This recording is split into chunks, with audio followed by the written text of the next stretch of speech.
Yung mga taong naimbitahan mo na before, parang hirap ng hugutin ulit pabalik. Kung nasasaktan ka pa sa rejection, kulang pa. Imagine from kukuha ka ng bulto, ng bail, tapos iisa-isahin mo pa yung damit, titingnan mo kung ano yung pwedeng ibenta, ano yung pwedeng hindi. At the same time, lalabahan mo pa. Para mas mahal mo siya mabenta, paplansyahin mo. Nakakapagod siya, mukha lang siya madaling pakinggan kapag ka nanonood ka as viewer. Fight! Fight! Fight! 2025! Fight President!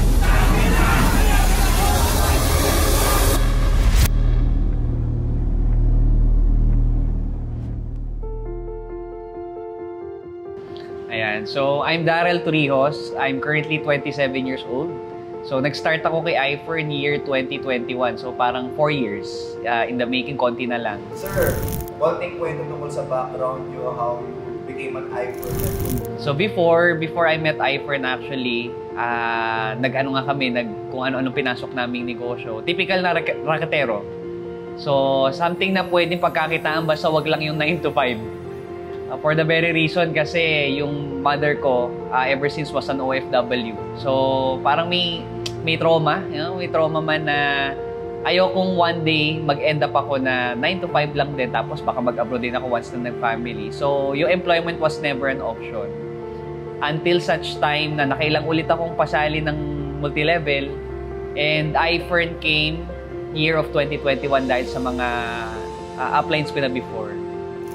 So, looking back, throwback tayo, ano mo nakilala ang iFern? Sino nagpasok sa'yo? Yung upline ko dun sa mga prior companies ko before. So, nakakatawa yung story kasi si Upline Jen and Upline Vinci, schoolmate ko na sila nung college. So, kasama ko sila sa unang company ko. Unfortunately, hindi nag-succeed para sa aming tatlo.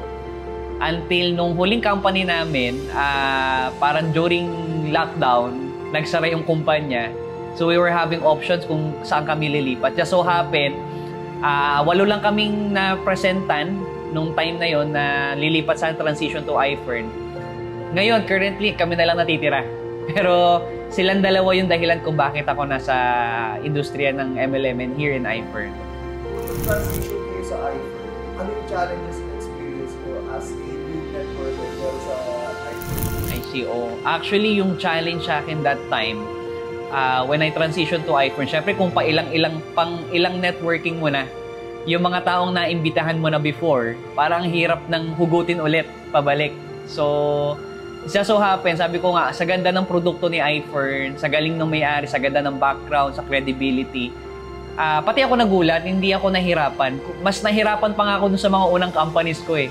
Kasi before, may products kami, kaso ang mahal, ang hirap i-market. Compared kay iFern, we already know Fern C ever since. Kumbaga yan na yung vitamin C namin since lolo and lola pa.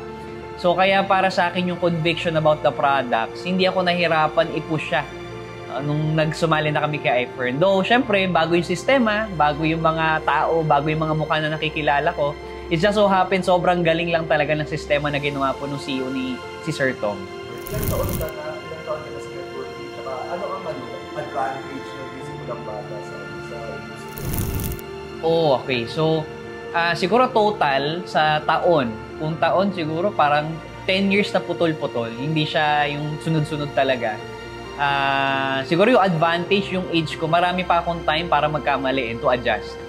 Siguro if there's something na I think I can call an advantage, yung every time na may oras pa ako, in short, na mas matuto pa. Masaya mo na gano'n ka nag-online selling ka. Kwento mo naman yung difference between that kind of business and working full-time as a networker sa iFern. Actually, sobrang layo. Number 1 kasi dun sa online selling before ng ukay-ukay, yung trabaho, ibang klase. Nakakapagod siya. Mukha lang siya madaling pakinggan kapag ka nanonood ka as viewer. Pero pag ikaw na yung nagbebenta, imagine from kukuha ka ng bulto, ng bail, tapos iisa-isahin mo pa yung damit, titingnan mo kung ano yung pwedeng ibenta, ano yung pwedeng hindi. At the same time, lalabahan mo pa. Para mas mahal mo siya mabenta, paplansyahin mo. Tapos buong araw from around 6 AM, minsan nagsisimula na kami, hanggang gabi na yun, walang palya, tuloy-tuloy, nagbebenta kami. And we'll end up siguro sa isang buwan, ang kinikita namin is 30,000. So sa pagod na yon, sa stress level na yun, pero 30,000, parang hindi siya worth it eh. Para sa isang buwan. Though, good option kasi nasa bahay ka lang, pero at the end of the day, kung finance ang pinag-uusapan, malayo eh. Kung compared kay iFern, dito naranasan ko po kumita 200,000 isang buwan. With the same effort, I'm not saying na nung nag-iFern po ko, eh, hindi na ako nagsipag. Nagsipag din naman. It's just so happen, dito kay iFern, mas nag-compensate lang ng mas maganda yung sipag na binibigay ko. Yun yung pinakaiba po ng networking, especially in iFern. How do you conquer rejection challenges? Ikaw mo maglakas, tsaka anong ginagawa para tawagin ma-overcome mo yung mga challenges dito sa negosyo? First of all, yung rejection, siguro, nung nag-start ako, I think it's very normal for people like, for beginners na nasasaktan in terms of rejection. Alay ko lang sinasabi, even sa mga downlines ko po ngayon, kung nasasaktan ka pa sa rejection, kulang pa. So, for me, yung rejection kasi para din siyang yung sa sobrang dami times ko nang nare-reject, paulit-ulit, parang yung sinasabi na Batman, batot manhid na ako, parang wala nang pakialam. Alay ko na lang iniisip, di naman ako kasama sa package eh. And the opportunity that iFern is giving us, no, lalo na sa mga tao, eh, hindi mo naman siya makukuha sa labas. So every time na nare-recheck ako, naisip ko, sila yung nanghinayang sa kayang offer at ibigay ni iFern. Dito sa iFern, who are the people that you look up to? Mga nag-inspire sa'yo, mga tao bigay sa'yo strength, at anong mga naitulong o naitulong nila sa'yo at mga natutulong mo sa kanila? Sa akin, siguro first of all, talaga yung inspiration ko si Sir Tom. Kasi I've never experienced a networking company na personally ang nagme-mentor sa akin yung may-ari. And si Sir Tom is not just any networking president. He's one of the billionaires in the Philippines. So, for someone like Sir Tom, na alam mo yun, bumababa talaga to reach out, even yung katulad ko, na maturuan lang, matulungan magbago buhay. First, siya talaga yung pinaka-inspiration. And syempre, second, yung mga uplines ko. Upline Jen and Upline Vinci. Naniniwala ko, wala ako dito kung wala sila. They're the reason ever since nung nagsimula, no, talagang sinagaan nila ako kahit bata ako, naniwala sila sa akin. So hanggang sa dumating yung time na nakatayo na ako sa sarili kong paa, always gratitude pa rin sa kanila. And syempre, of course, my downlines. Again, wala pong Field Vice President na Daryl Turrios kung wala pong downlines or yung grupo ng First Class Limitless na nagtiwala. These are professional people, by the way. Mga doctors, mga negosyanteng malalaki. Some of them are politicians. Pero the mere fact na pinagkatiwalaan nila ako, malaking added siya sa akin added hugot ba na magpatuloy at kuhanan ng lakas. Compare mo yung buhay mo before when you are not yet in iFern. Previous companies, previous businesses. Ayan. Actually, nakilala nga ako sa Mercedes-Benz. Number one, flex ko na yung Mercedes-Benz. Nakilala nila ako dahil sanay sila na makita ako na kapag maglalatag before, lagi lang kami naka-angkas. Angkas, bus, no, jeep. No? Literal typical na commuters club. So, number one, yun yung kaya ko i-flex. I've never imagined, I always prayed for a car. Pero, sabi ko nga si iFern gave more than just a car. It's a chadeng. It's a Mercedes-Benz club. So, sa akin malaking malaking flex, I believe, no? And syempre, number one yung relo. This is actually our second Rolex. So, ito yung sa akin and this is two-tone na Datejust. Tapos yung kay girlfriend, actually baliktad kami. Nagpalit kami ngayon, pero yung sa akin is date also na Rolex. So, meron kaming watch investment. And at the same time, siguro malaking factor sa amin yung change ba na dati kakain lang kami ng masarap kapag may occasion.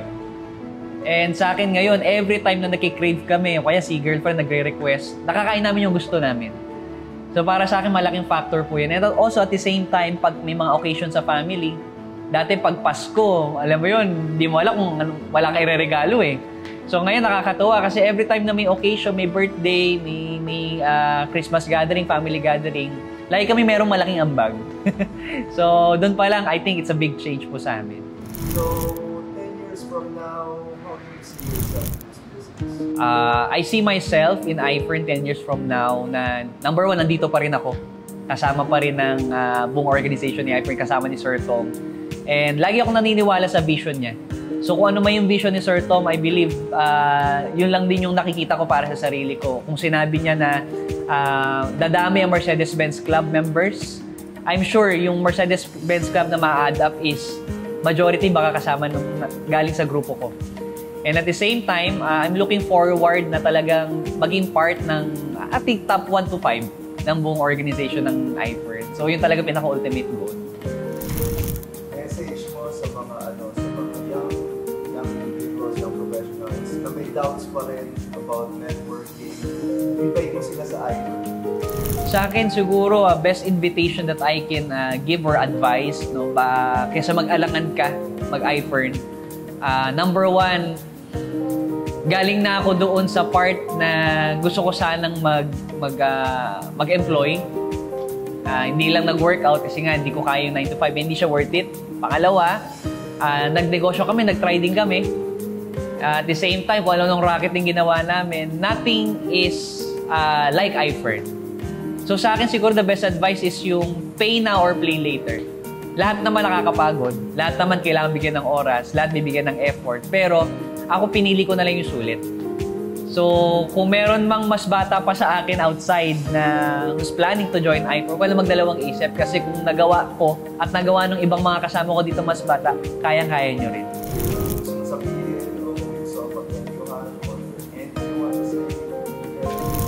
Ayan. So, siguro last message. Number 1, all gratitude belongs to Sir Tom. Siyempre, Panginoon, tapos si Sir Tom. Thank you, Sir Tom, for everything na ginawa niyo po para sa amin ni Eliza. Yung pagbabago ng buhay namin, lahat po yan, we owe it to you. Wala po kami dito kung wala po kayo. And at the same time, syempre sa mga uplines po namin, si Upline Vinci and Upline Jen, and to the whole family of First Class Limitless, maraming salamat sa patuloy na pagtitiwala po sa amin. So, yun lang naman siguro.